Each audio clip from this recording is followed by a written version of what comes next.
Saya sampaikan salam sejahtera bagi kita semua. Selamat berbahagia di dalam bersama kita mendengarkan firman Tuhan. Semoga kasih Tuhan, kasih setianya akan melingkupi kita semua dari awal sampai akhir dari persekutuan kita dengan Dia di dalam firman. Kita dapat merasakan bahkan menikmati keindahan bersama dengan Dia. Puji Tuhan, salam yang sama saya sampaikan, saya tujukan kepada saudara-saudara kita yang menyempatkan waktu mengikuti pemberitaan lewat internet dimanapun sudah berada. Tuhan kiranya memberkati saudara-saudara semua. Puji Tuhan. Kita kembali kepada pemeriksaan kita dari kitab Rut. Kita masih melanjutkan suatu pemeriksaan kita dari kitab Rut Fatsal yang kedua. Lagi sekali saya ingatkan, Rut Fatsal yang kedua ini ada terbagi atas beberapa bagian. Yang pertama ayat 1 sampai dengan ayat yang ke-13 yang sedang kita periksa, yaitu Rut berada di ladang Boas. Ayat 1 sampai dengan ayat 13, Rut berada di ladang Boas, atau Rut memungut gandum atau jelai di ladang Boas. Yang kita sudah dengarkan, dia mengumpulkan suatu butiran demi butiran sampai kepada dia kemudian menikmati kelimpahan dari kesetiaan dan ketekunannya, yaitu dia bisa menerima mengumpulkan sebanyak 1 efah. 1 efah itu sama dengan 10 gomer, 10 kali lebih banyak yang diterima oleh Rut daripada yang dialami oleh Israel selama perjalanan mereka di padang gurun dari Mesir menuju Kanaan.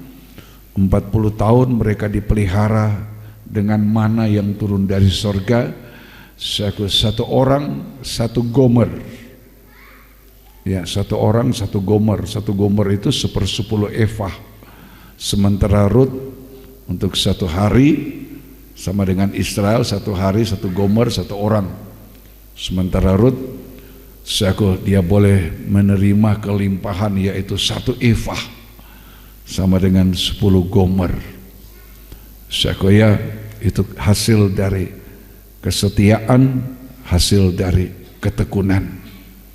Karena itu saya mau ingatkan, ketekunan dan kesetiaan kita kepada Tuhan itu tidak pernah merugikan, selalu akan menghasilkan kelimpahan.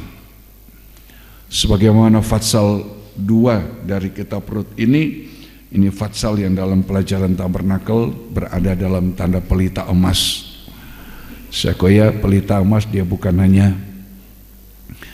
terdiri dari emas murni 1 talenta, tapi di pelita emas itu ada minyak, ada sumbu yang kemudian ketika dinyalakan maka pelita itu menyinarkan kelimpahan kasih karunia Tuhan. Itu dia menyala, dia menyinarkan kelimpahan bagi orang lain, ya. Terlebih saat di tengah kegelapan, dalam suasana yang gelap, maka yang kita butuhkan di tengah-tengah kegelapan itu hanya 1, yaitu sinar atau cahaya atau terang. Sudah banyak kali saya mengatakan, ketika kita melihat ada sebuah cahaya, maka cahaya yang bisa kita lihat sebagaimana lampu, ya, bohlam ini yang menyala karena ada aliran listrik, maka ada beberapa hal yang kemudian dibagikan kepada kita. Antara lain itu adalah cahaya, sinar. Yohanes pasal 1, di mana ada terang, di situ kegelapan tidak menguasai. Haleluya. Pelita emas itu juga adalah gambar dari gereja Tuhan yang setelah melewati proses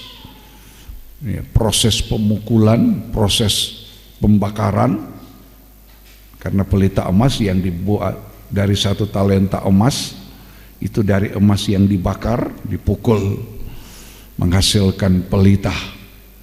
Ini gambar dari kehidupan gereja Tuhan yang sempurna, tapi kesempurnaan ini melewati proses aniaya dan sengsara, ya, mengalami atau melewati proses pembentukan, dibentuk lewat aniaya dan sengsara. Sekoya baru kemudian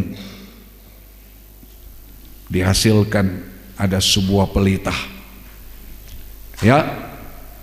Jadi kesempurnaan yang dialami, keubahan, pembaharuan, kesempurnaan yang dialami oleh gereja Tuhan melewati kesetiaan, ketekunan di dalam aniaya dan sengsara, tapi bukan karena berbuat dosa, tapi aniaya sengsara karena kehendak Tuhan, seizin Tuhan. Karena memang kita ditentukan untuk itu. Karena itu jangan pernah kaget, Rasul Petrus mengatakan untuk aniaya dan sengsara karena kehendak Tuhan, jangan kaget. Kita memang ditentukan untuk itu, untuk mencapai kehidupan yang sempurna, melewati keobahan, pembaharuan, sekoya, maka proses seko aniaya dan sengsara karena kehendak Tuhan itu salah satu harga yang harus kita bayarkan. Ya, karena aniaya dan sengsara ini juga merupakan salah satu syarat untuk bisa masuk dalam kerajaan sorga.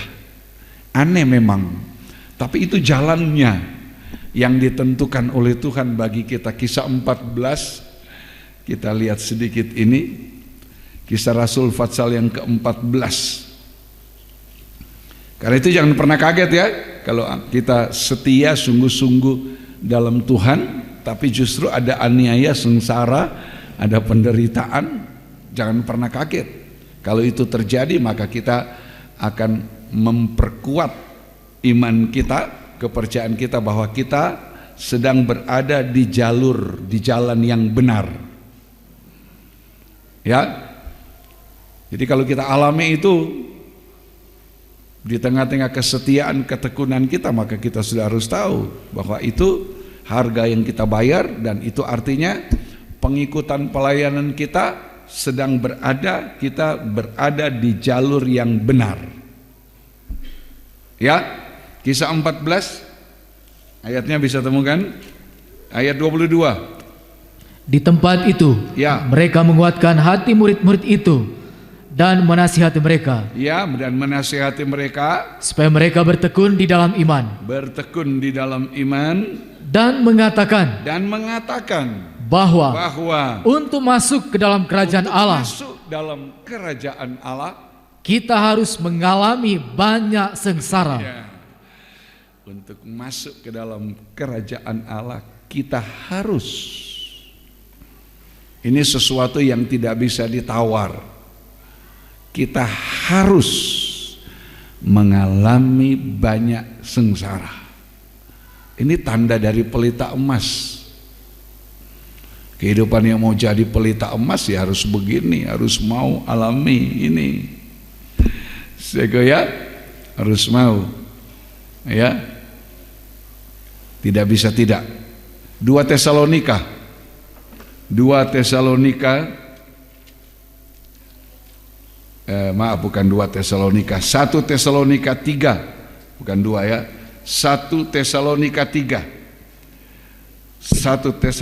3 ayat 2 sampai 4. Lalu kami mengirim Timotius, ya, saudara yang bekerja dengan kami untuk Allah dalam pemberitaan Injil Kristus, ya, untuk menguatkan hatimu dan menasihatkan kamu tentang imanmu. Ya, jadi kita jangan pernah merasa oh ya, saya sudah percaya, saya sudah punya iman, kemudian tidak perlu nasihat.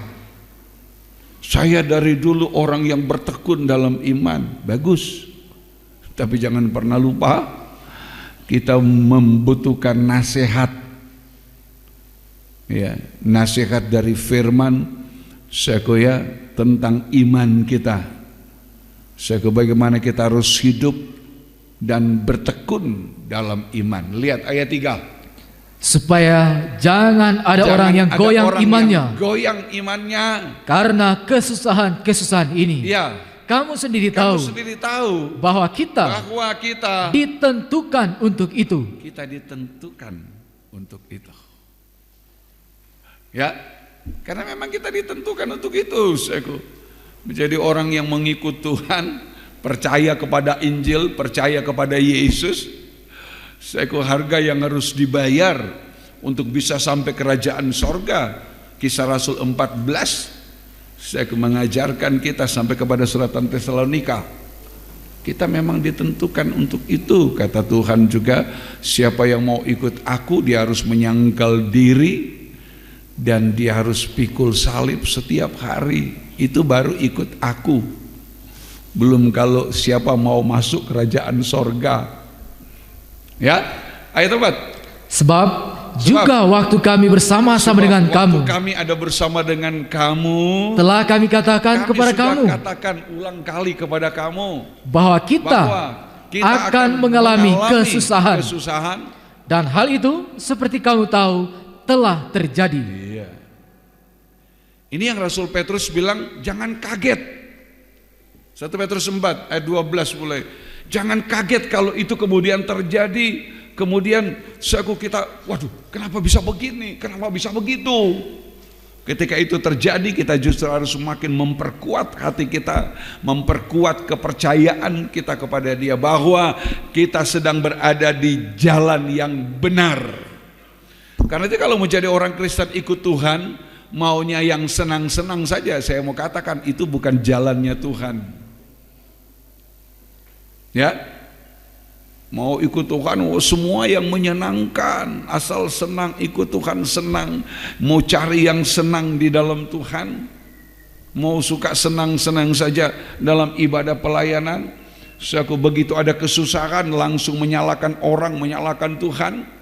Seperti Israel, begitu ada kesulitan, kesukaran, Musa disalahkan, Tuhan disalahkan. Itu orang Kristen yang mau ikut Tuhan senang-senang. Itu bukan jalannya Tuhan. Itu bukan jalannya kerajaan sorga. Itu jalannya dari dunia. Karena dunia ini, hidup dalam dunia, orang hidup secara duniawi, itu orang yang hidup hanya mengejar kesenangan, kesukaan. Kalau kita jadi orang yang ikut Tuhan hanya mengejar kesenangan seperti dunia, saya mau katakan itu bukan jalannya Tuhan, itu jalannya dunia. Jalannya Tuhan tadi kita sudah ditentukan untuk harus mengalami sengsara, aniaya dan lain-lain sebagainya. Tapi jangan tawar hati bahwa karena di balik aniaya, di balik sengsara itu kita punya kesempatan mengalami pembaharuan. Kita punya kesempatan untuk satu waktu ditampilkan bagaikan pelita emas. Kehidupan yang memancarkan sinar, kehidupan yang menjadi terang sebagaimana yang dikehendaki oleh Tuhan. Aku terang dunia, kamu juga terang dunia.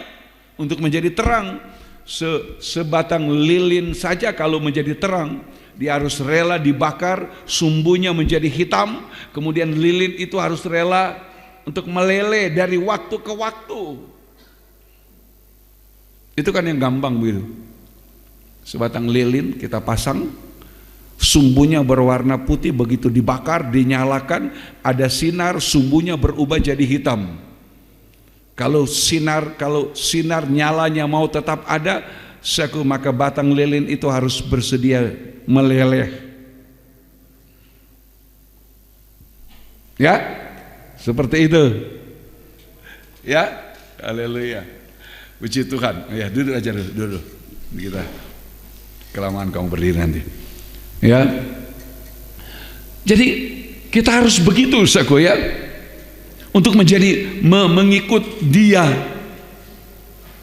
Bukan asal senang, saya senang. Tidak, saudaraku. Saya selalu mengatakan saya tidak ingin membodohi saudara-saudara. Kalau saya membodohi, saya harus menanggung darah. Saya tidak mau, saudaraku ya. Jadi ikut Tuhan bukan asal senang, kita senang. Itu jalannya dunia. Tapi di jalan Tuhan berbeda, ya. Mari ayat 12 tadi. 1 Petrus tadi. 1 Petrus 4 ayat 12. Saudara-saudara yang kekasih, janganlah kamu heran. Ya, jangan heran akan nyala api siksaan yang datang kepadamu sebagai ujian. Ini proses kehidupan itu menjadi pelita.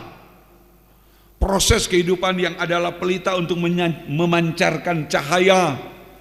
Kalau sudah menjadi pelita, ayo jangan pelita tanpa nyala. Sebab kalau pelita tanpa nyala, itu seperti 5 anak darah yang bodoh.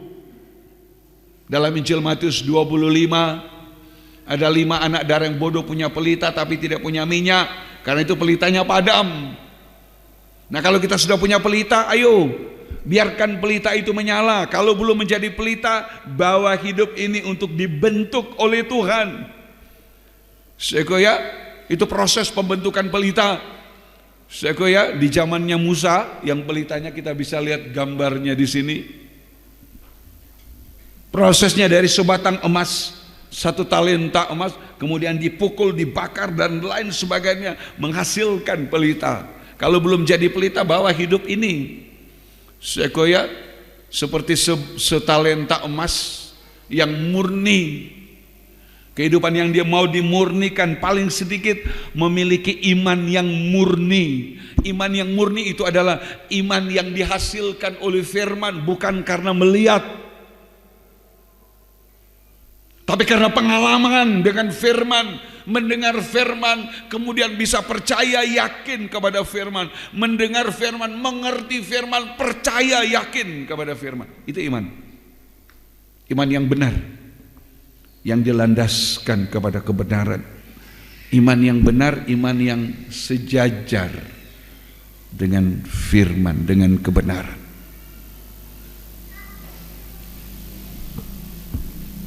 Kalau mau dibentuk belum jadi pelita, ayo mulai dari sini. Mulai menjadi iman, mulai hidup sebagai orang yang beriman. Iman yang benar. Saya kata Rasul Rasul Petrus, ya. Iman yang murni, kemudian serahkan hidup itu seperti yang Tuhan minta kepada Musa, 1 talenta emas, baru dibakar, dipukul, dibentuk menjadi pelita. Kalau sudah menjadi pelita, merasa hidup ini sudah alami keobahan, alami pembaharuan, jangan berhenti di situ. Sebab kita mengalami keobahan, pembaharuan itu baru untuk diri sendiri, belum untuk orang lain, belum untuk sesama anggota tubuh Kristus. Ketika kita sudah merasa mengalami pembaruan, mengalami keubahan, nah harus menjadi pelita yang bersedia dinyalakan, dibakar, sumbunya menyala, baru menjadi berkat bagi orang lain. Dimulai menjadi berkat dalam keluarga, sekoya, dalam keluarga, dalam nikah, kita masing-masing harus menjadi berkat bagi sesama kita. Suami menjadi berkat bagi istri, istri menjadi berkat bagi suami, orang tua menjadi berkat bagi anak-anak, anak-anak menjadi berkat bagi orang tua. Kalau anak-anak yang hidup durhaka, tidak taat, Amsal mengatakan pelitanya padam, tidak ada nyala. Ada pelita tapi tidak menyala, itu cuma hiasan. Bukan begitu. Jadi kalau sudah merasa sudah jadi pelita, Tuhan terima kasih Engkau mengubah saya, terima kasih Engkau membaharui saya, terima kasih Engkau membentuk saya. Ayo, jangan puas, saya harus jadi berkat bagi orang lain. Pelita menyala, memancarkan sinar. Ya, coba tanda-tanda 1 Petrus tadi, nanti dilanjutkan itu. Injil Matius, ya, jangan terang jadi pelita untuk diri sendiri. Kalau cuma jadi pelita untuk diri sendiri, itu sama dengan pelita yang ditutup dengan gantang. lama-lama padam. Ya, saudaraku. Ayat 14 Matius 5. Kamu adalah terang dunia. Kamu adalah terang dunia. Kota yang terletak di atas gunung, ya, tidak mungkin tersembunyi. Ayat 15. Lagi pula, orang tidak menyalakan pelita, lalu meletakkannya di bawah gantang. Ya, nanti kan padam loh. Pasang lampu, pelita, lilin, tutup dengan gantang, dengan wadah.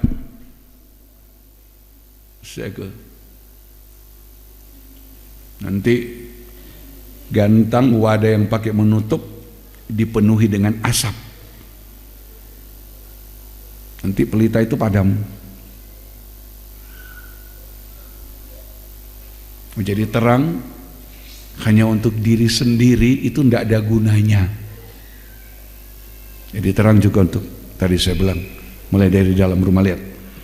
Tidak meletakkan di bawah gantang, melainkan di atas kaki Dian, sehingga menerangi semua orang di dalam rumah itu. Menerangi semua orang di dalam rumah. Coba kalau masing-masing mau jadi terang, suami jadi terang, istri jadi terang, anak-anak jadi terang, orang tua jadi terang, maka betapa terangnya cahaya dalam rumah itu. Sekalipun kita mungkin tinggal di rumah yang sederhana, di gubuk sekalipun, tinggal cuma di dalam kemah, tapi kalau orang-orang yang di dalamnya adalah orang yang adalah pelita yang memancarkan cahaya, maka betapa indahnya. Sudah kaya hidup itu, betapa berbahagianya hidup itu. Ya, dia harus ditaruh di atas kaki Dian sehingga menerangi semua orang di dalam rumah. Sesudah dalam rumah, lihat ayat 16. Demikianlah hendaknya terangmu bercahaya di depan orang. Sesudah dalam rumah jadi terang, sinar itu menerobos keluar, menjadi terang bagi orang lain. Ya, supaya mereka melihat perbuatanmu yang baik. Oh, ketika mereka lihat itu, terang itu salah satu pengertian dari terang yang memancar itu adalah perbuatan-perbuatan baik kita. Jadi jangan jadi terang tutup gantang, tidak bisa apa-apa, tidak bisa berbuat apa-apa. Jadi terang itu menerangi orang. Salah satu pengertian terang yang menyinari, menerobos keluar, menjadi terang bagi orang lain, itu adalah perbuatan baik yang kita lakukan, perbuatan kebajikan. Ya, sebuah perbuatan kebajikan ini perbuatan yang baik dan memuliakan Bapamu yang di sorga. Ini akan menarik orang untuk memuliakan. Tanpa kita teriak begini, saudara, ayo mari kita muliakan Tuhan, mari kita muliakan Tuhan dengan bertepuk tangan atau dengan menari atau apa namanya. Tanpa itu, kalau kita punya perbuatan baik, maka orang akan memuliakan Bapa di sorga, akan makin banyak. Tanpa kita suruh dia ayo kamu muliakan Tuhan, enggak. Begitu mereka menerima sinar dari kita,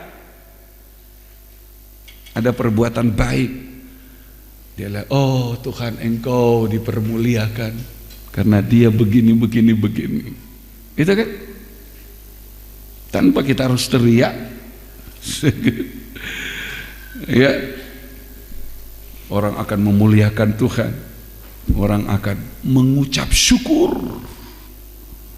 Iya, 2 Korintus 9 ayat 10 dan ayat 11. Ia yang menyediakan benih bagi penabur, ya, dan roti untuk dimakan. Ia juga yang akan menyediakan benih bagi kamu dan melipat gandakannya dan menumbuhkan buah-buah kebenaran. Ayat 11, perhatikan. Kamu akan diperkaya dalam segala macam kemurahan hati. Kemurahan hati itu perbuatan baik yang membangkitkan syukur kepada Allah. Oleh karena kami. Iya. Itu.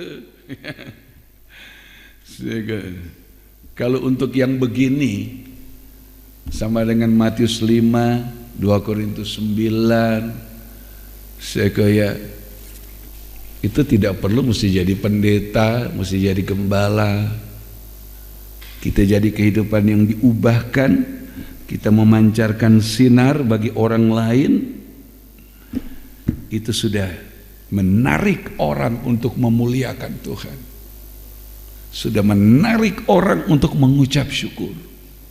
Nah, itu tugasnya hamba Tuhan kan, tugasnya pemimpin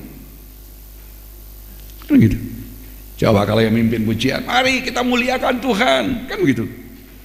Kita muliakan Tuhan dengan menyanyi, bangkit berdiri, bertepuk tangan umpamanya. Bisa ditambah beri kemuliaan buat Tuhan. Nah itu kan. Tapi itu karena diundang orang lain, dari seorang pemimpin pujian, dari pengkhotbah. Tapi untuk menarik orang memuliakan Tuhan, mengucap syukur, tidak perlu saudara mesti ada di podium atau memimpin. Dengan hidup yang dirubah, yang dibaharui sampai menjadi pelita yang memancarkan sinar. Matius 5 bilang, terangmu akan bercahaya kepada semua orang. Ketika mereka lihat itu, mereka memuliakan Bapa di sorga. Coba, justru lebih banyak orang yang memuliakan Tuhan, bukan karena satu gereja, bukan karena satu golongan, satu kelompok. Tidak, mereka memuliakan Tuhan. Ada begitu banyak hal kan. Saya teringat kemarin di pasar kemarin Sabtu, seorang oma pas di muka saya, tempat tunggu istri belanja, dia membeli sesuatu bahan. Ini mau beli oma, yang menjual juga seorang oma, ibu yang sudah oma. Dia beli, dia tawar. Yang menjual bilang begini, aduh, tidak boleh, karena itu harga pokok. Si oma bilang, boleh Jokwa. Oma satu bilang, tidak boleh, itu harga pokok. Ketika oma berjalan, saya, oma, ambil saja itu ini, nanti saya genapkan. Bukan karena saya banyak uang, enggak, karena ada terjadi di muka saya. Saya, oma ambil aja oma, ambil saja oma. Dia masih bingung.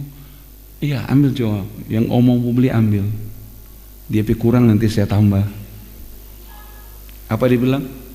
Aduh terima kasih Tuhan memberkati, terima kasih Tuhan memberkati. Saya enggak kenal dia juga enggak tahu saya kalau pendeta. Yang menjual juga dia lihat saya. Tapi saya enggak bicara. Dia juga sampai pulang dia enggak tahu saya kalau pendeta. Karena kita enggak perlu mesti pendeta baru orang lain bisa memuliakan Tuhan. Ada begitu banyak hal yang bisa kita kerjakan. Ini.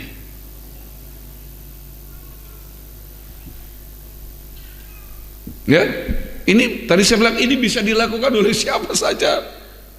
Bukan kalau saya bukan pendeta, saya bukan gembala, enggak. Untuk menarik orang memuliakan Tuhan, menarik orang untuk mengucap syukur kepada Tuhan, itu adalah tugas kita semua. Orang-orang yang dipanggil oleh Tuhan, orang ditebus dipanggil, kita ditebus, kita dipanggil adalah supaya kita berjalan dalam iman. Itu kalau kebaktian Bridgestone, kita hidup berpadanan dengan panggilan.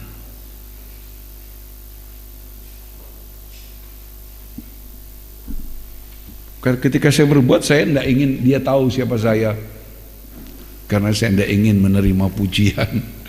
Dia tidak tahu, karena saya cuma duduk-duduk diam-diam. Ya, tidak bicara. Tapi ucapan terima kasih kepada Tuhan tidak berhenti. Ayo, nah Itu pasal 2. Oh mari kembali kepada. Memang kita harus mengalami dan jangan heran ya. 1 Petrus 2 tadi, 1 Petrus 4 ayat 12. Jangan heran, itu adalah jalan yang harus kita lalui. Saudara-saudaraku yang kekasih, janganlah kamu heran akan nyala api siksaan yang datang kepadamu sebagai ujian, seolah-olah ada sesuatu yang luar biasa terjadi atas kamu. Jadi jangan heran ya, karena memang 1 Tesalonika 3 kita ditentukan untuk itu. Kisah Rasul 14, untuk masuk surga kita harus mengalami aniaya. Nah jangan heran, karena itu harga yang harus kita bayarkan untuk masuk surga, untuk menjadi kehidupan kita ini dari kehidupan yang sia-sia menjadi orang percaya, hidup dalam iman, menjadi bagaikan sebatang emas, setalenta emas di mata Tuhan. Ketika kita menjadi orang percaya, kemudian talenta emas itu dipukul, dibakar, dibentuk jadi pelita, alami keobaan, pembaharuan. Kan dari satu batang, satu talenta, satu batang emas, sekarang jadi pelita, kan baru. Itu namanya kehidupan yang alami keobaan, alami pembaharuan. Tapi jangan berhenti, berubah menjadi baru untuk diri sendiri, puas untuk diri sendiri. Tuhan terima kasih, saya sudah berubah, terima kasih saya sudah dibaharui. Ingat, keobaan kita, pembaharuan kita alami, itu juga dibutuhkan oleh orang lain. Karena itu pelita itu harus memancarkan sinar. Nah, kan begitu. Jadi dari prosesnya sampai memancarkan sinar itu ada sengsara, itu harga yang harus kita bayar. Tapi Rasul Petrus bilang, jangan heran akan nyala api siksaan datang kepadamu sebagai ujian. Ayat 13. Sebaliknya, bersukacitalah. Kalau itu terjadi karena kita mau bersetia, mau tekun, mau hidup sungguh-sungguh, kemudian itu terjadi, jangan mengomel, jangan bersungut, jangan menyalahkan firman, jangan menyalahkan Tuhan, tapi bersukacitalah. Tuhan terima kasih untuk keadaan ini Tuhan. Gitu kan? Terima kasih Tuhan. Sebaliknya bersukacitalah sesuai dengan bagian yang kamu dapat dalam penderitaan Kristus. Bagian yang kita dapat dari Kristus, dari korbannya. Ya. Itu bagian, itu pemberian. Sesuai dengan bagian, kita dapat bagian. Iya, kalau ada pembagian suka dapat bagian, Pak? Coba di kantor ada pembagian bonus, kamu tidak dapat. Bagaimana? Ngomel. Lah ini dikasih tuh, kan anak Tuhan ngomel. Tidak mau bersukacita. Masa harus begini? Tuhan kenapa saya mesti begini? Tuhan kenapa saya mesti begitu? Lihat, Rasul Petrus bilang sebaliknya, di tengah aniaya sengsara karena kehendak Tuhan, bukan karena dosa, kita bersukacita. Kenapa? Karena itu artinya kita menerima bagian dari Tuhan, dari salibnya. Itu bagian yang Tuhan kasih. Itu kasih karunia, itu pemberian yang Tuhan kasihkan kepada kita. Dan kalau kita menerima bagian, kita harus berbuat apa? Bersyukur. Tuhan terima kasih. Kan gitu. Oh Tuhan terima kasih untuk aniaya ini. Pernah berdoa begitu? Nah? Ayo Tuhan terima kasih untuk sengsara ini Tuhan. Kalau orang Kristen tidak ngerti, dia bilang mana bisa itu, karena ini memang tidak semua orang bisa mengerti. Tidak semua orang Kristen bisa mengerti tentang aniaya, sengsara dalam Kristus itu adalah pemberian Tuhan. Tidak semua orang mengerti. Saya bisa tanya keluar kan,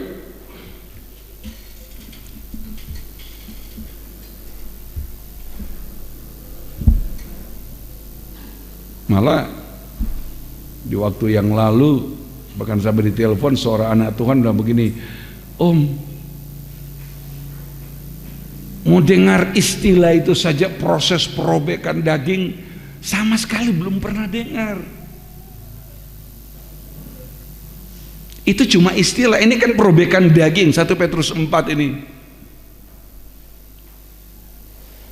Aniaya karena Tuhan, seizin itu proses perobekan daging, itu pintu tirai.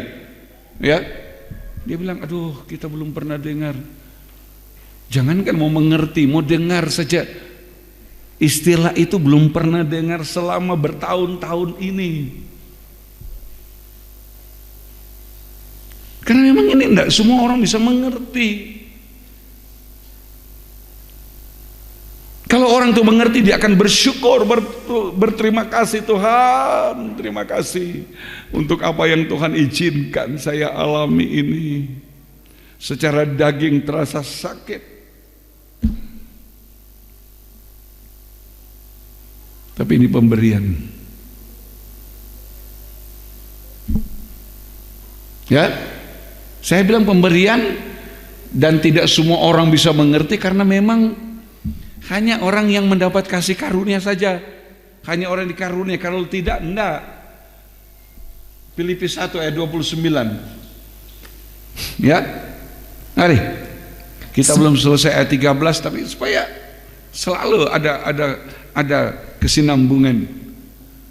Filipi 1 ayat 29. Sebab kepada kamu dikaruniakan. Ya, kepada kita dikaruniakan. Bukan saja untuk percaya kepada Kristus. Untuk percaya kepada Kristus, Tuhan memberi kita, mengaruniakan sesuatu kepada kita, yaitu bukan hanya untuk supaya kita percaya, terus melainkan juga untuk menderita untuk Dia. Itu pemberian, itu karunia. Karena itu kalau orang tidak menerima, dia nggak ngerti. Ya, cuma karunia. Jarang kita orang Kristen mau menyadari bahwa ini karunia. Yang dikejar orang Kristen, oh Tuhan beri saya karunia, karunia kesembuhan, karunia mengadakan mujizat, beri saya karunia untuk bernubuat, karunia mengusir setan, karunia ini, karunia ini. Ketika ada orang dapat karunia, waduh, Tuhan terima kasih untuk karunia yang Kau berikan kepada saya. Kenapa?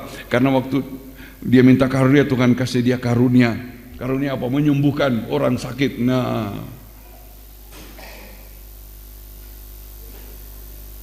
dia kemudian langsung tahu itu karunia. Tapi ketika dia menderita, dia berdoa sebaliknya.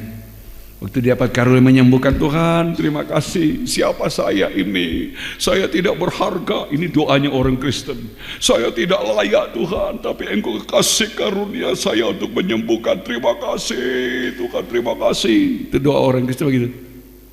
Dikasih sesuatu yang bikin dia hebat. Doanya begitu. Nah, sudah kan?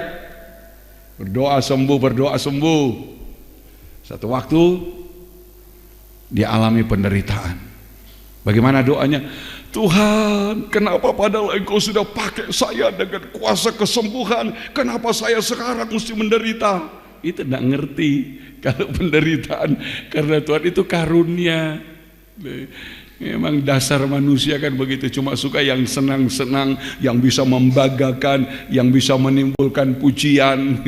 Wah, kalau itu ada begitu dipuji, oh bukan saya, cuma karunia. Itu manusia kan begitu. Kadang-kadang tidak jujur, banyak kemunafikan. Karena itu tanda manusia lama, saudaraku ya. Tanda manusia lama kan itu 1 Petrus pasal 2 ayat 1 itu, buanglah segala macam kemunafikan itu. Ayo. Nah, kalau kita diizinkan mengalami ini karunia, itu Tuhan sedang memproses supaya yang tidak baik, tidak benar itu disingkirkan.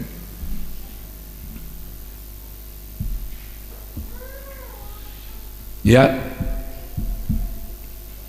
untuk menjadi kehidupan yang indah, yang berkenan kepada Tuhan. Ya, hari 1 Petrus 4 tadi diteruskan ayatnya itu. Ya, kebetulan kita bicara soal Rut di ladang, Rut pasal 2 ada tanda pelita emas. Ya. Ayat 13. Ayat 13. Sebaliknya bersukacitalah. Ya, itu 1 Petrus 4 ayat 13. Sebaliknya bersukacitalah. Sesuai dengan bagian yang kamu dapat dalam penderitaan Kristus. Ya. Supaya kamu juga boleh bergembira dan bersukacita pada waktu Ia menyatakan kemuliaannya. Itu kan? Di balik penderitaan, makasih sampai di ayat 13. Di balik penderitaan ini, di balik aniaya sengsara karena kehendaknya, itu kita ada alasan. Rasul Petrus bilang supaya kamu boleh bersukacita, boleh bergembira waktu Dia menyatakan dirinya dalam kemuliaan. Kegembiraan apa, sukacita apa yang kita alami waktu Dia menyatakan kemuliaannya, yaitu kita akan diubahkan dalam kemuliaan sama seperti Dia, diangkat di awan-awan yang permai dengan tubuh keubahan dalam kemuliaan sama seperti Yesus. Itu dibalik penderitaan karena kehendak Tuhan, kita diangkat, disediakan kegembiraan sukacita yang besar. Nyanyian Pantekosta lama bilang ada pertemuan di udara, ya. Nyanyian yang terdengar yang belum pernah didengar adalah kesukaan. Itu kesukaan, memberi kesukaan besar. Kesukaan apa? Karena ketika Tuhan menyatakan kemuliaan pada bunyi sangkakala terakhir, orang mati dalam Tuhan dibangkitkan dengan tubuh kebangkitan yang masih hidup, seperti 5 anak darah yang bijaksana, bukan yang bodoh, yang bijaksana itu dia diubahkan, diangkat sama-sama dengan dibangkitkan dengan tubuh keubahan, tubuh dalam tubuh kemuliaan untuk selama-lamanya, kata Rasul Paulus, berada dengan Tuhan dalam kesukaan, kegembiraan yang besar. Itu dibalik sengsara karena Tuhan. Nah, kita kembali kepada kitab Rut tadi. Saya ada cukup banyak waktu yang bicara soal pelita emas ini. Rut berada di ladang Boas. Rut bertekun, ya. Saya ke ayat yang ke-7, dari Rut 2 ayat yang ke-7. Ya, ini ketekunan Rut, kesetiaan, sekalipun ada panas, ada angin, hujan, dia tetap bertekun. Karena apa? Dia bukan bertekun dalam dosa, dia bukan setia dalam dosa, tapi dia bertekun setia mengumpulkan butiran demi butiran jelai atau butiran gandum. Sudah saya jelaskan, itu penghargaan yang tinggi kepada firman, menghargai firman sebagai perkataan Tuhan. Dia bertekun. Lihat ayat 7. Tadi ia berkata, ya, izinkanlah kiranya aku memungut. Ini jawaban dari pengerja Boas ketika Boas datang dan bertanya, siapa itu? Kemudian pekerjanya bilang, oh tadi dia berkata, izinkan kiranya aku memungut dan mengumpulkan jelai dari antara berkas-berkas jelai ini di belakang penyabit-penyabit. Ya. Begitulah ia datang dan terus sibuk dari pagi sampai sekarang, dan seketika pun ia tidak berhenti. Terus sibuk dari pagi sampai petang, seketika pun dia tidak berhenti. Itu bicara tentang ketekunan dan kesetiaan. Ya, ketekunan dan kesetiaan. Rut di ladang. Ketekunan dan kesetiaan. Kalau tadi sudah saya gambarkan pelita emas itu ketekunan, kesetiaan, sekalipun di dalam aniaya. Tapi kalau itu karena kehendak Allah, dia tetap setia, dia tetap bertekun seperti Rut. Demi butiran-butiran gandum atau jelai yang adalah gambar dari firman, Dia setia bertekun dalam persekutuannya dengan firman. Dia mengalami aniaya, alami sengsara. Coba saudara bayangkan, dari pagi dia bekerja terus sibuk. Ayat 7 bilang dia tidak pernah berhenti seketika pun. Coba saudara bayangkan, kalau saudara di ladang, ya.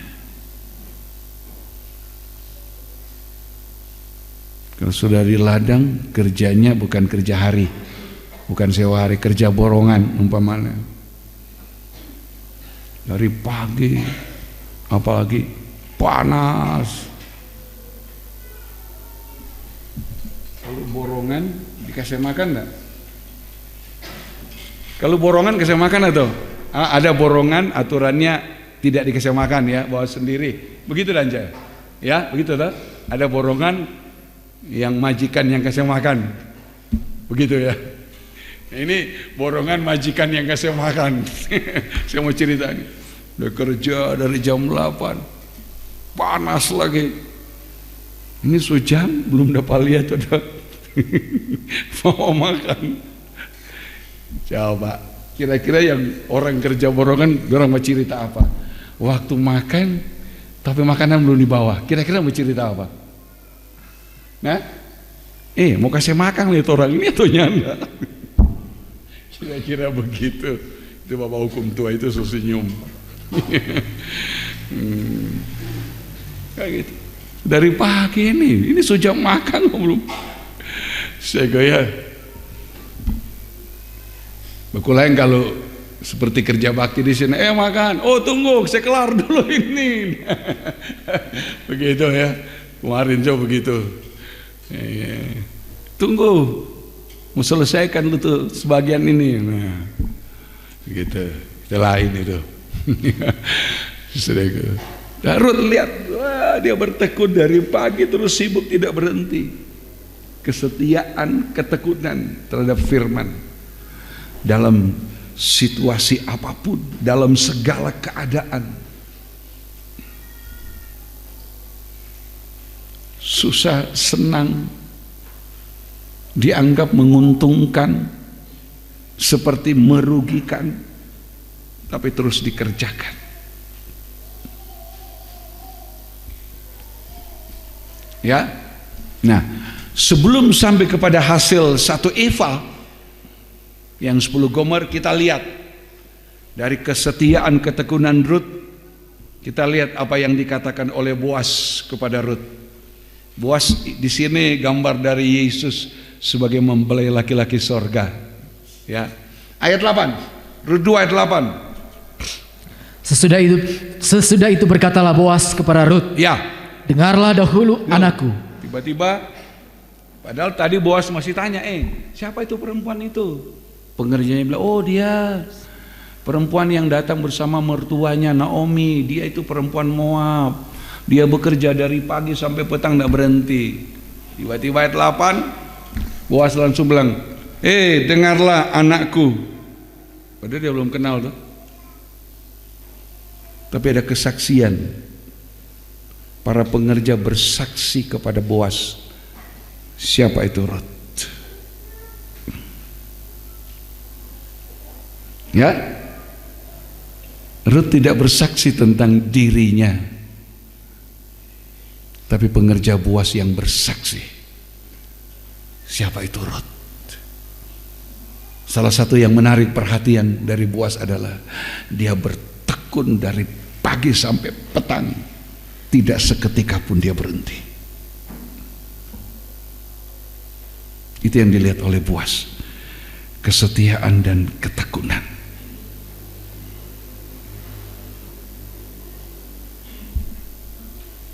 Itu sebabnya ayat 8 kalimat Boas langsung dengan menyebut Rut, anakku. Dengarlah dahulu anakku. Tidak usah engkau pergi memungut jelai ke ladang lain. Ya. Dan tidak usah juga engkau pergi dari sini. Ya. Tetapi tetaplah dekat pengerjaku perempuan. Ya. Terus. Lihat saja ke ladang yang sedang disabit orang itu. Lihat saja ke ladang sedang disabit orang itu. Ikutilah perempuan-perempuan itu dari belakang. Sebab aku telah memesan kepada pengerja-pengerja lelaki, jangan mengganggu engkau. Jangan mengganggu engkau. Terus, jika engkau haus, pergilah ke tempayan-tempayan dan minumlah air yang dicedok oleh pengerja-pengerja itu. Ya, dan seterusnya. Nanti kita akan baca. Tapi nanti. Jadi begitu Boas ketemu langsung lihat. Terima kasih ya. Langsung saja. Ya. Boas menawarkan perkara-perkara yang indah kepada Rut. Paling sedikit ada 4 hal yang ditawarkan oleh Boas. Paling sedikit ada 4 hal yang ditawarkan oleh Boas yang sudah merubah hidup Rut, ya, dari susahnya ada di ladang, dia menerima penghiburan. Dia susahnya di ladang, Rut menerima penghiburan. Rut menerima kesukaan. Sekoya Rut menerima penghiburan. Coba ayat yang ke-13, ayat 13. Ini salah satu yang disaksikan oleh Rut kepada Boas. Lihat ayat 13. Kemudian berkatalah Rut, memang aku mendapat belas kasihan daripadamu, ya Tuanku. Ya. Sebab Tuhan telah menghiburkan aku. Engkau menghibur aku. Dan telah menenangkan hati hamba-hambamu ini. Walaupun aku tidak sama seperti salah seorang hamba-hambamu perempuan. Ya. Ketika Rut dengar itu perkataan-perkataan Boas, dia bilang, engkau menghibur aku di tengah-tengah kesulitan, kesukaran hidupnya. Dia seorang perempuan janda dari Moab, seorang perempuan janda miskin. Saudara bisa bayangkan, pulang dari Moab bersama ikut ibu mertua, tidak bawa apa-apa, tidak punya apa-apa. Karena itu sampai ke Bethlehem tidak tahu mau makan apa. Pergilah Rut ke ladang. Kau sudah bisa bayangkan betapa kesulitan hidup yang dialami, betapa berat penderitaan yang dialami. Tapi ketika mendengar apa yang dikatakan Boas, Rut bilang, engkau menghibur aku, dapat belas kasihan. Itu kasih karunia. Kasih karunia yang diterima oleh Rut, isinya itu adalah penghiburan. Engkau menghibur aku, dapat kesukaan di tengah-tengah penderitaan, kesukaan di tengah-tengah kesulitan, kesukaan di tengah-tengah aniaya, kesukaan di tengah-tengah kekurangan, kesukaan di tengah-tengah kemiskinan.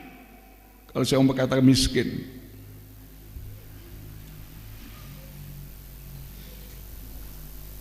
ya, dia dapat penghiburan, dapat kesukaan. Bukan cuma itu, engkau juga menenangkan hatiku. Bukan cuma menerima kesukaan, tapi perhentian, shalom, damai sejahtera. Hati yang galau, waduh bagaimana saya ini nanti,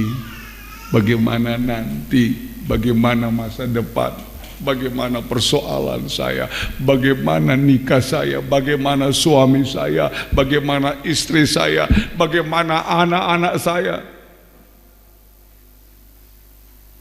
Itu membuat orang resah. Istilah sekarang, galau hatinya. Orang resah disertai kecemasan, kekhawatiran, ketakutan. Bagaimana ini Tuhan? Kemudian Boas datang bicara. Rut bilang, terima kasih, engkau menenangkan hatiku. Dapat perhentian, damai sejahtera. Di mana? Apa di rumah? Enggak, di ladang. Saat ada di ladang. Di ladang mana? Ladang penggembalaan. Rut berada di ladang Boas, di ladang yang sedang dituai, yang sudah saya jelaskan. Saat penuaian, orang asing, perempuan janda, ya, orang miskin itu berhak atas berkas-berkas yang tertinggal. Ya, karena orang semacam itu, janda, orang miskin, anak yatim, itu diizinkan menikmati kesukaan di suasana panen. Ya, kalau memetik buah di ladang, saudaraku, tidak boleh ada pemetikan kedua. Itu zaman Taurat.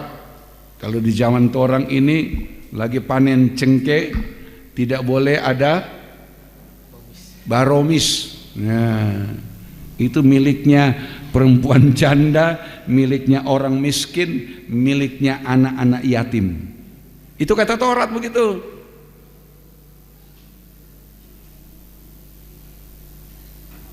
Karena tiga golongan tadi itu kehidupan yang ditandai dengan banyak penderitaan,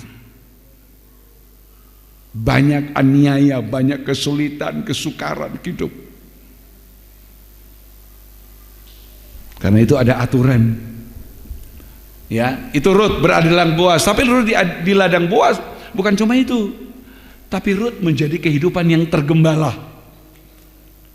Dari perkataan Boaz, tidak usah engkau pergi ke ladang yang lain, tetaplah di sini, dan seterusnya. Itu artinya Rut sedang berada di ladang penggembalaan, dan dia mau hidup tergembala. Ya, dia ada di ladang penggembalaan, dia mau tergembala. Hasilnya dia menikmati tadi. Ada penghiburan, kesukaan di tengah-tengah aniaya, kesulitan, kesukaran, di tengah-tengah cobaan, di tengah masalah hidup. Ada penghiburan, ada kesukaan yang diberikan oleh Tuhan. Boaz gambar mempelai laki-laki surga. Ada penghiburan roh, penghiburan rohani, penghiburan Roh Kudus. Ada penghiburan rohani, penghiburan roh.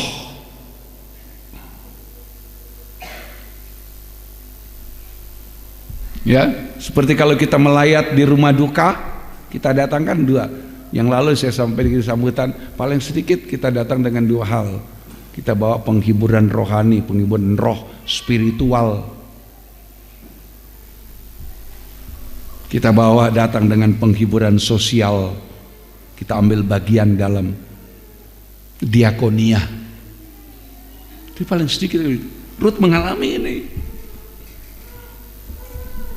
Ya, sampai dia harus berterima kasih.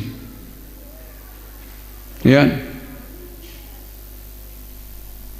engkau menghibur aku, engkau menenangkan jiwaku. Itu perhentian, itu damai, sejahtera, itu shalom.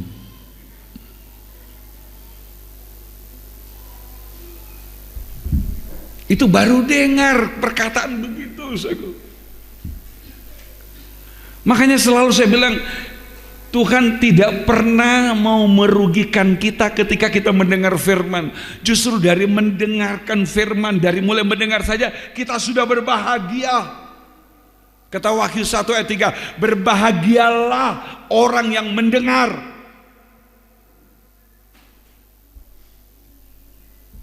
Itu sebenarnya tujuan kita mendengarkan firman. Antara lain, di saat mendengar kita boleh merasakan kebahagiaan sorgawi. Saat mendengar firman, itu sama dengan kita menerima hembusan nafas Allah. Firman Allah itu adalah hembusan Allah untuk kita, memberi kebahagiaan, menghidupkan kita. Sebab perkataan firman itu adalah roh dan hidup, kata Tuhan dalam Yohanes 6. Berbeda dengan perkataan manusia, siapapun manusia itu. Perkataan manusia cuma perkataan yang mati, tidak menjamin kehidupan kekal. Tapi Tuhan dengan perkataannya, setiap perkataannya itu menghembuskan hidup kepada kita. Ya, setiap perkataan Tuhan itu dalam surat Rasul Paulus dia mengatakan perkataan yang diilhamkan oleh Tuhan itu yang dihembuskan. Itu firman Allah, itu adalah hembusan Allah untuk kita, untuk menghidupkan kita ini. Sampai dari awal ketika kita dijadikan dari tanah liat, Tuhan menghembuskan nafas hidup, menghembuskan hidup kepada manusia yang dari tanah liat yang beku. Dari apa yang dihembuskan Tuhan? Dari yang beku, dari yang kering, dari yang tidak ada harapan, tidak ada masa depan. Kemudian tanah liat itu menjadi makhluk hidup sampai kepada kita hari ini. Apa tidak luar biasa firman itu? Kalau kita mendengar dengan serius, fokus, dari mendengar saja kita sudah berbahagia. Itu yang dialami oleh Rut. Mari kita lihat. Sedikitnya ada 4 hal yang ketika didengar oleh Rut, dia bilang, engkau menghibur aku, engkau memberi damai sejahtera kepadaku. Kata lain dari damai sejahtera, shalom, itu saya sudah jelaskan, itu keutuhan, itu sempurna. Ya, itu kata lain dari shalom, bukan sekedar damai. Itu keutuhan. Tuhan ingin keutuhan, kesempurnaan. Karena itu Rut bilang, engkau menenangkan aku. Itu yang kita butuh. Ya. Mari kembali kepada Rut 2, kita mau akhiri di sini, kita lihat poinnya saja. Ya. Rut 2 tadi ayat yang ke-8 diulangi.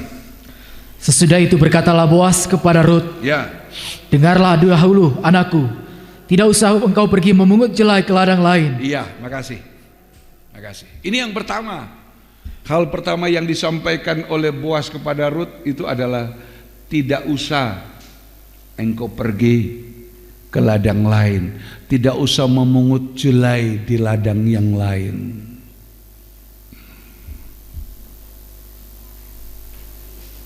Ya. Yang kedua yang dikatakan oleh Boas kepada Rut adalah tetaplah, ya, tetaplah, itu bagian 8b, tetaplah dekat pengerja-pengerja perempuan, atau tetaplah dekat pengerja-pengerjaku.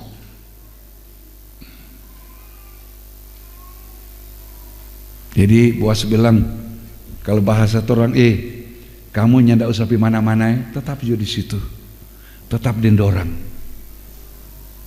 Padahal Rut orang asing kan, tidak ada yang dikenal di situ. Mau tiba-tiba datang dari Moab, orang Moab juga datang berada di ladang orang Israel yang menurut Taurat tidak boleh.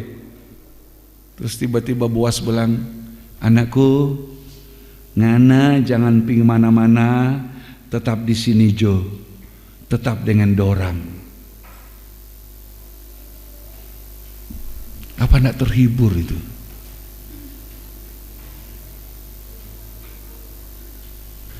Apa tidak memberi ketenangan? Coba kita orang asing di tempat lain, di kampung yang lain, tidak ada yang kita kenal di sana, cuma kebetulan karena kendaraan mungkin mogok di kampung itu, ya, tiba-tiba ada orang bilang, oh ya, mari sini, parkir di sini saja, tidak apa-apa, tinggal di sini. Tidak ada yang mau ganggu, sambil perbaiki, tinggal di sini.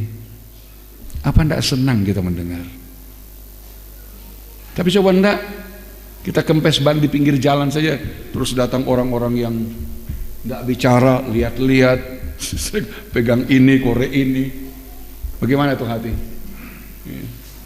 Deg-degan tuh. Tapi coba kita begitu, oh apa? Kenapa? Ini ada mesinnya mogok.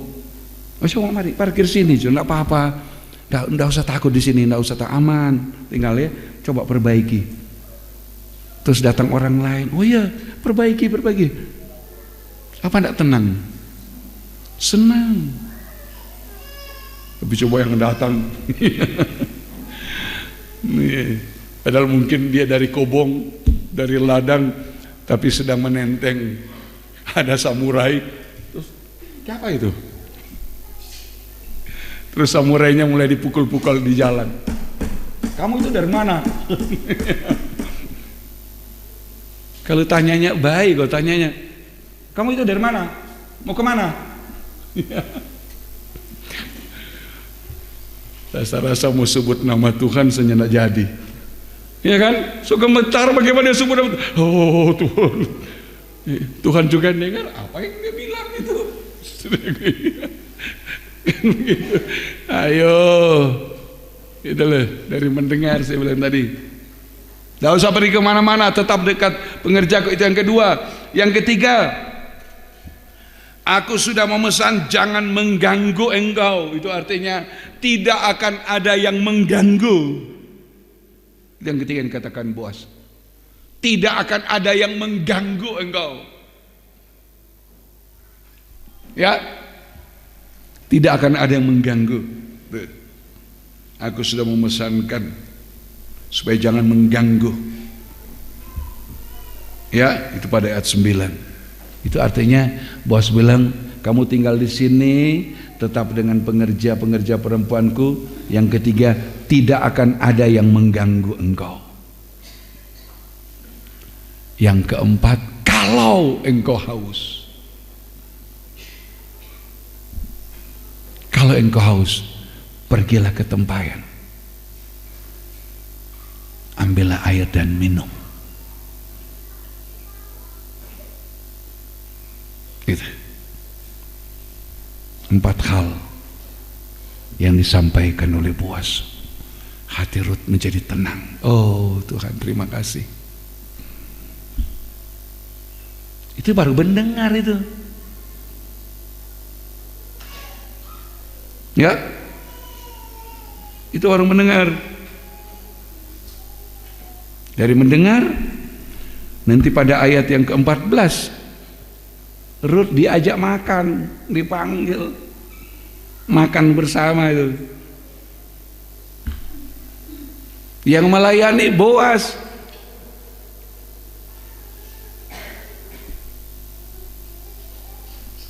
Itu kalau kita jadi orang yang tahu menghargai firman yang kita dengarkan. Firman itu akan mengerjakan segala-galanya untuk kita. Apapun masalah, apapun persoalan, tantangan, rintangan apapun, percayakan hidup kepada firman. Ya, percayakan hidup kepada firman. Tuhan akan mengerjakan semua untuk kita. Kita bisa gagal, tapi firman Tuhan tidak pernah gagal.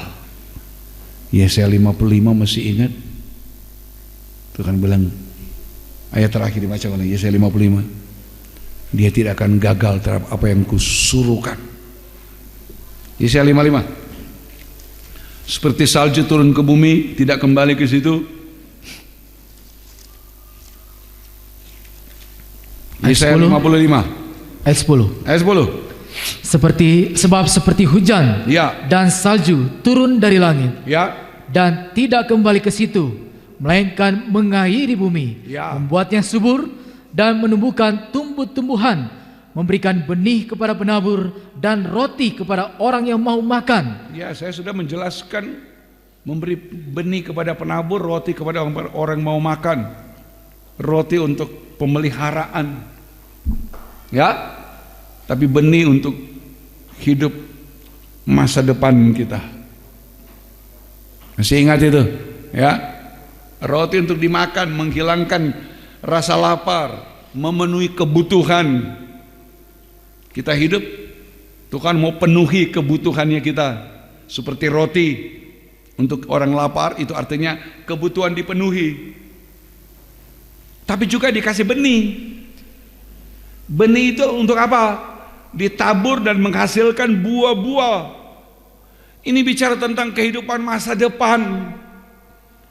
Kita jadi orang Kristen bukan sekedar hidup di bumi, dipelihara, diberkati, puas dengan semua pemeliharaan Tuhan. Enggak. Lihat, ada yang lebih dari itu. Hidup masa depan kita nanti di dalam Yerusalem yang baru. Jangan jadi orang Kristen hanya puas. Jadi orang Kristen hanya puas dengan yang disediakan Tuhan. Kita bersyukur untuk pemeliharaan, kita bersyukur untuk penyediaan Tuhan. Tapi Tuhan kasih bukan cuma roti, bukan cuma memenuhi orang punya kebutuhan, tapi juga saya ulangi, Dia kasih benih. Benih itu bicara untuk kehidupan masa depan, dijamin oleh Tuhan. Jangan pernah takut. Sebab benih itu ketika ditabur, dia bertumbuh dan berbuah-buah. Berbuah-buah itu bicara tentang kehidupan yang berpengharapan. Berbuah-buah itu bicara tentang masa depan kita. Dan masa depan kita bukan di dunia ini, tapi di dalam Yerusalem yang baru, di langit bumi yang baru. Ya, demikianlah firman-Ku yang keluar dari mulutku. Jadi firman Tuhan itu menyediakan roti, menyediakan benih. Karena itu begitu dengar pertama, mendengar, kita Tuhan bilang berbahagia orang mendengar. Ya, coba kamu belum terima, tapi kemudian dari perusahaan kamu bekerja, ya, dapat pemberitahuan, Saudara Fernando dapat bonus belum di tangan, dapat bonus, senang enggak? Senang. Baru pemberitahuan. Senangnya luar biasa itu. Bonus kamu 10 kali gaji. Bukan 1 bulan gaji, 10 bulan gaji. Apa enggak senang? Padahal baru pemberitahuan. Yang memberitahuan atasannya. Atasan itu manusia, bisa dia lupa. Tapi kamu nanti terima bonus itu akhir tahun. Ini bulan apa? Bulan Maret. Terima akhir tahun, tahu-tahu akhir tahun bonusnya datang. Tapi dari bulan Maret sampai Desember hati senang, mau dapat bonus 10 kali gaji. Iya, itu wajar. Kita disediakan oleh Tuhan. Berbahagialah orang mendengar. Tapi kalau kita mau jujur, coba jujur, angkat tangan. Setiap kali mendengar firman berbahagia.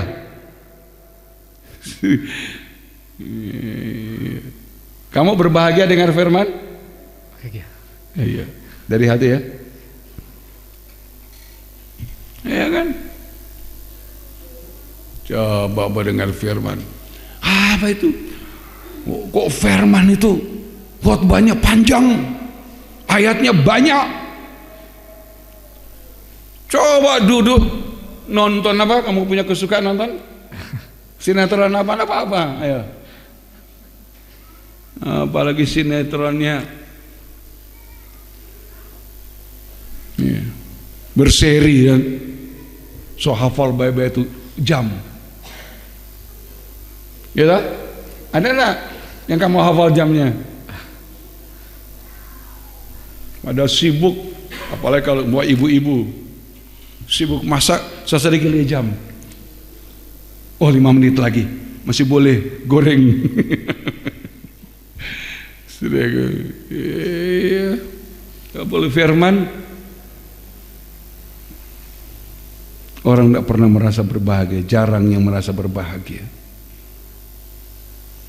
Coba lihat, mendengar firman, Dia beri roti untuk dimakan, benih untuk ditabur.